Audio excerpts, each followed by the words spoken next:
Jana ilikuwa ni birthday ya Kajala akiwa anatimiza miaka 43, na moja kati ya vitu ambavyo alifanyiwa na rafiki wake wa karibu sana Lamata ni pamoja na kumnunulia kiwanja. Sasa Kajala leo ametumia ukurasa wake wa Instagram kumwandikia barua fulani hivi Lamata kwa kile ambacho amemfanyia, kwa kumuongezea asset nyingine kwenye maisha yake. Kajala kupitia ukurasa wake wa Instagram ameandika ujumbe huu hapa. My dearest best friend, kuna watu Mungu huwaleta kwenye maisha yetu kama marafiki, lakini mwisho wake wanakuwa familia. Wewe ni mmoja wao. Asante kwa kuniongezea asset nyingine. Ulichokifanya jana kimenigusa kwa namna ambayo siwezi kuelezea kwa maneno. Kuninunulia kiwanja ni zawadi ambayo si kila mtu anaweza kutoa, na imeonyesha jinsi ulivyo na moyo wa upendo, ukarimu na kujali, na kupenda sana. Mungu akutunze kwa ajili yangu. Akamtagi pale Lamata, afakika na emoji za makopa mengi sana pale.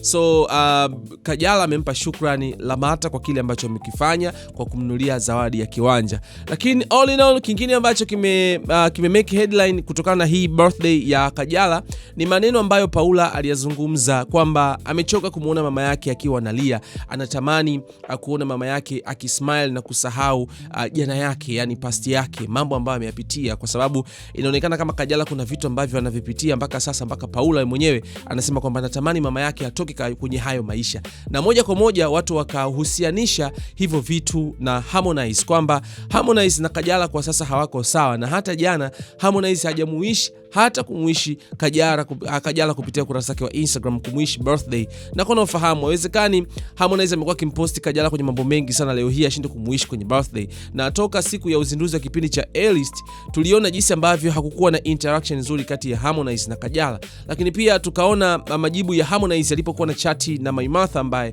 kwa upande wa Harmonize anasema kwamba Kajala alikuwa hali serious siku ya jana wakati anaongea na Paula, na hafahamu shida nini, kwa sababu yeye mwenyewe anadai kwamba yuko vizuri na Kajala, wala hakuna chochote ambacho kinaendelea kibaya kati yao. So hii ni namna tu watu wanakuwa na mitazamo na kuona kwamba ni kweli sasa inawezekana kwamba Harmonize na Kajala kwa sasa hawako poa, na kila mtu yuko anafanya misha zake, yani hawako poa kwenye mahusiano yao. Kapo hii ni moja kati kapo pendwa sana kwa sasa Tanzania, ilikuwa inapendwa sana, na tumeona wamekuwa na ups and downs nyingi sana, na watu wakaona kwamba this time around kitakachofuata ni ndoa, kwa sababu walipitia changamoto nyingi sana, na mpaka Harmonize mwaka huu akamvisha tena Kajala pete kwa mara ya pili, akirenew kile ambacho alikuwa amekifanya miaka iliyopita.